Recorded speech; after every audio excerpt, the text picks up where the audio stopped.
రాయచోటి పట్టణ నియోజకవర్గ అభివృద్ధి వైఎస్ఆర్సీపీ పార్టీతోటే సాధ్యమవుతుందని ఆశాభావం వ్యక్తం చేసిన ఎమ్మెల్యే శ్రీకాంత్ రెడ్డి.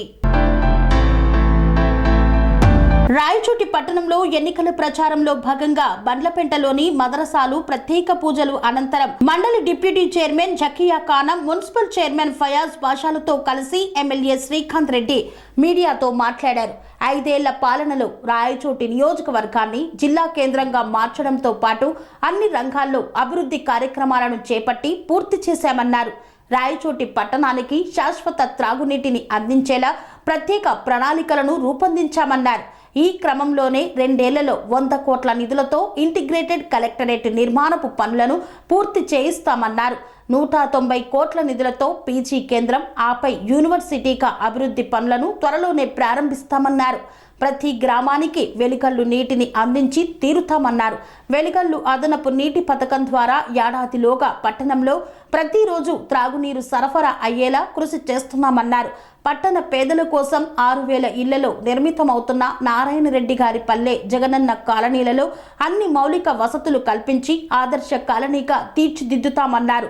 అభివృద్ధే తమ విధానమన్నారు. అన్ని వర్గాలకు సీఎం జగన్ మేలు చేసేందుకే 175 స్థానాలలో ఒంటరిగా పోటీ చేస్తున్నారన్నారు.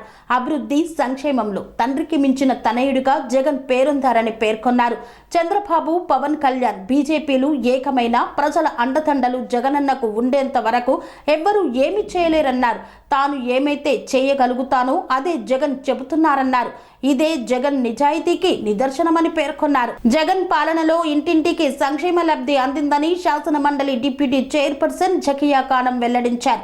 జగన్ పాలనలో ఇంటింటికి సంక్షేమ లబ్ధి జరిగిందని, ప్రజారంజకంగా జగన్ పాలన సాగిందన్నారు. మరోమారు వైఎస్ఆర్ కాంగ్రెస్ పార్టీని ప్రజలందరూ ఆదరించి ఆశీర్వదించాలని కోరారు. ఈరోజు రాయచోటి పట్టణంలో మా వైఎస్ఆర్సీపీ కార్యకర్తలు, మున్సిపల్ బాడీ మరి సీనియర్ నాయకులైనటువంటి వ్యక్తులతో పాటు మా గౌరవ ఎమ్మెల్సీ గారితో అందరితో కలిపి కూడా ఈరోజు ప్రచారం ప్రారంభించాం.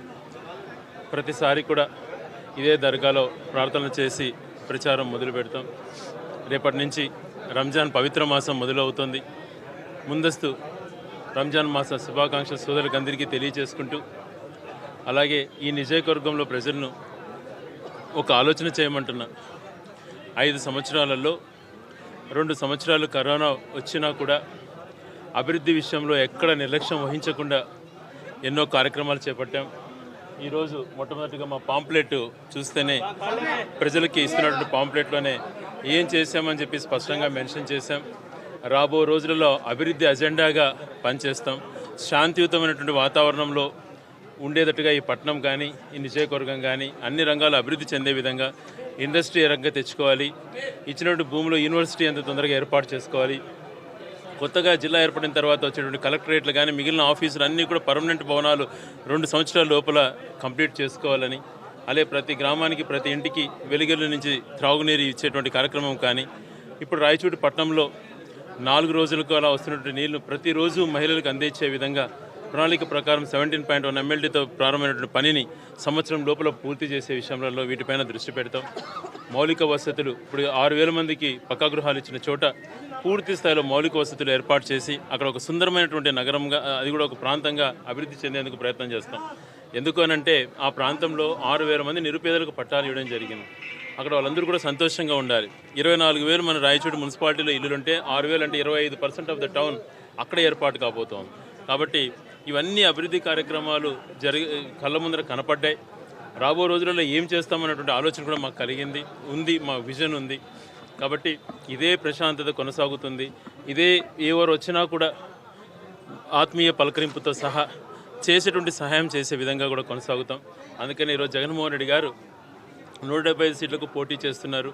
ఎంతమంది ఎన్ని మాటలు మాట్లాడినా ఒకే నాయకుడు ప్రజలకు మేలు చేశాను, మేలు చేసినందుకు నాకు ఒక అవకాశం, మరొక అవకాశం ఏంటని చెప్పి నాయకుడిని గతంలో ఎప్పుడు మనం చూడలేదు. మేలు జరిగిందంటే నాకు అండగా నిలబడండి అన్న మాట ఆయన నోట్ల నుంచి వచ్చిందంటే ఒక నాయకుడికి అంతకన్నా ఏం కావాలి. తండ్రిని మించి తనయుడిగా ఈరోజు ఆయన ఎన్నో రకాలుగా చేశారు. అందుకనే ఈరోజు అదేవిధంగా మా పార్లమెంట్ సభ్యులు మిథున్ రెడ్డి గారు కూడా అభివృద్ధి కోసం తను ఎంతో మాకు సహకరించారు. ఆయన కూడా మా పార్లమెంట్ అభ్యర్థిగా నిలబడుతున్నాడు. మా వైఎస్ఆర్ కాంగ్రెస్ పార్టీ ఎప్పుడు కూడా సెక్యులర్ పార్టీ అన్నటువంటిది నిరూపణ అయింది. ఒక టర్మ్లో ఎలక్షన్ అవకాశవాదం కోసం ఒక పార్టీతో ఇంకొక పార్టీతో టైఅప్ చేసుకునేటువంటి పరిస్థితులు ఎప్పుడూ ఉండవు. సెక్యులర్ పార్టీ అంటే రాజ్యాంగంలో రచించిన ప్రకారం సెక్యులరిజం అన్నటువంటి దానిపైన గౌరవిస్తూ అదే స్టాండ్ పైన మేము ఉన్నాం. మరి అవతల పార్టీ వాళ్ళు అందరూ కలుసుకొని పవన్ కళ్యాణ్, చంద్రబాబు నాయుడు గారు పోయి అమిత్ షా ఇంటి గేటు బయట ఏ రకంగా 2 రోజులు అక్కడ గేటు బయట నిలబడుకొని ఉన్నారో అపాయింట్మెంట్ కోసం బీజేపీతో కలుసుకునే ప్రయత్నం చేశారో చూస్తేనే మన ఆత్మగౌరవం ఎంతగా తాకట్టు పెట్టారో అర్థమవుతోంది. వీళ్ళందరికీ భయపడకుండా మంచి చేసినటువంటి దాంట్లోనే మేము పోతున్నాం. ఆంధ్రుల ఆత్మగౌరవం కోసం పుట్టినటువంటి పార్టీ తెలుగుదేశం పార్టీ అని చెప్పి ఈరోజు ఆంధ్రుల ఆత్మగౌరవాన్ని తాకట్టు పెట్టాడు అమిత్ షా ఇంటి ముందర. ఇటువంటి వాళ్ళని నమ్ముకుంటే కూడా ఏం చేయలేరు. నాయకుడు అంటే ధైర్యం ఉండాలి, నాయకుడు అంటే విశ్వసనీయత ఉండాలి, నాయకుడు అంటే చెప్పింది చేసేటువంటి తత్వం ఉండాలి. మేనిఫెస్టోలో 99.9% హామీలు అమలు చేసి నిన్న సిద్ధం మీటింగ్లో కూడా ఒకటే చెప్పాడు, నేను ఏదైతే చేయగలుగుతానో అదే నా మేనిఫెస్టోలో ఇస్తాను అని చెప్పి. అంటే ప్రజలకు ఒక భరోసా ఉంది, ఒక నాయకుడు చెప్పిందే చేస్తాడన్నటువంటిది నిరూపణ అవుతోంది. అందరినీ కూడా 2 చేతులు జోడించి విన్నవించుకుంటున్నా. ఎప్పుడు ప్రశాంతంగా ఉండేటువంటి వాతావరణాన్ని ఇలాగే కొనసాగిస్తాం. ఎప్పుడు మంచి ఈ ఊరిని గతంలో కంటే కూడా ఎన్నో రంగాలు అభివృద్ధి చేశాం. రాబో రోజులలో చాలా బాగా అభివృద్ధి చేసి ప్రజా సంక్షేమం కోసమే పాటుపడతామని తెలియజేసుకుంటూ మరొకసారి రాయచోటి నియోజకవర్గ ప్రజలు ఫ్యాన్ గుర్తుకు నాకు మిథున్ రెడ్డి గారికి వేసి మరొక అవకాశం ఇవ్వాలని చెప్పి సవినయంగా కోరుకుంటూ ఈరోజు పట్టణంలో మా ప్రచార ప్రారంభానికి ఇచ్చేసినటువంటి పెద్దలకు అందరికీ కూడా హృదయపూర్వక కృతజ్ఞతలు కూడా తెలియజేసుకుంటున్నాను. రహమతుల్లాహి వబరకాతుహు. ఈరోజు మన యూసుఫ్ షా ఖాదరి రహమతుల్లాహి దర్గా నుంచి మన పార్టీ ప్రచారం కోసము ఎన్నికల ప్రచారంలో అనుగుణంగా మన గౌరవ ఎమ్మెల్యే గారు శ్రీకాంత్ రెడ్డి గారు ఈరోజు ప్రచారానికి శ్రీకారం చుట్టారు. ఎప్పుడు కూడా మనము మన గౌరవ ముఖ్యమంత్రి వర్యులు శ్రీ జగన్మోహన్ రెడ్డి గారికి ఒకసారి గుర్తు చేసుకొని పార్టీకి అందరూ అండగా ఉండాలని కోరుకుంటూ, ఎందుకంటే రాయచోట్లో ఎప్పుడు కూడా ఒక కుల మతాల అతీతంగా అందరూ కూడా మంచిగా మెలిగిన మన నియోజకవర్గము, అది గుర్తు చేసుకొని అందరూ కూడా పార్టీకి జగన్మోహన్ రెడ్డి గారికి గడికోట శ్రీకాంత్ రెడ్డి గారికి ఎప్పుడు అండగా ఉండాలని కోరుకుంటూ, ముఖ్యంగా మైనార్టీలు గుర్తించాల్సిన ఒక విషయము, మనస్పర్ధలు పక్కన పెట్టి మీరు పార్టీ కోసం పనిచేసి మంచి మెజారిటీతో గెలిపించాలని కోరుకుంటూ, రాబోయే మన పార్టీ వచ్చిన తర్వాత కూడా అందరికీ న్యాయం జరుగుతుందని కోరుకుంటూ, నిజంగా ఈ దర్గాలో గౌరవ మన జగనన్న గారు కూడా వచ్చినప్పుడు చాలా సందర్భాల్లో మైనార్టీలకు మంచి పెద్దపీట వేస్తామని ఎప్పుడు చెప్పేవారు. సామాజిక న్యాయము, తర్వాత డెవలప్మెంట్, అభివృద్ధి, సంక్షేమం కంటిన్యూ కావాలంటే మన పార్టీకి ఓటు వేసి అందరూ కూడా వేయించి మన శ్రీకాంత్ రెడ్డి గారికి, మిథున్ రెడ్డి గారికి కూడా మంచి మెజారిటీతో గెలిపించాలని కోరుకుంటున్నాను. స్వామి బోధానంద గోసేవ ఆశ్రమం సైథాపూర్. జ్యోతిష్యం, వాస్తుశాస్త్రం మన పూర్వీకులు మనకిచ్చిన వరం.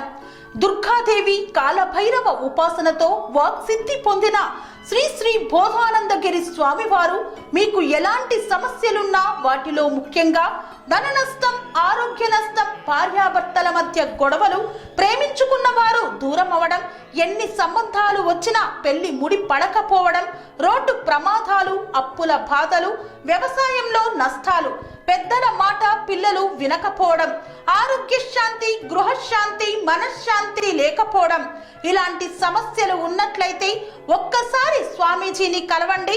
మీ సమస్యలకు తగిన పరిష్కారాన్ని పొందండి. అంతేకాక అన్ని రకాల వ్యాధులకు గోపంచకవ్య మరియు మూలికా వైద్యం చేయబడును. నమ్మకంతో రండి, ఆయురారోగ్యాలతో వర్ధిల్లండి. మా అడ్రస్ స్వామి బోధానంద గోసేవ ఆశ్రమం, సైథాపూర్, వీరభద్రస్వామి గుడి దగ్గర, యాదగిరిగుట్ట. సంప్రదించవలసిన నెంబర్ 9849213754 మరియు 9618034138.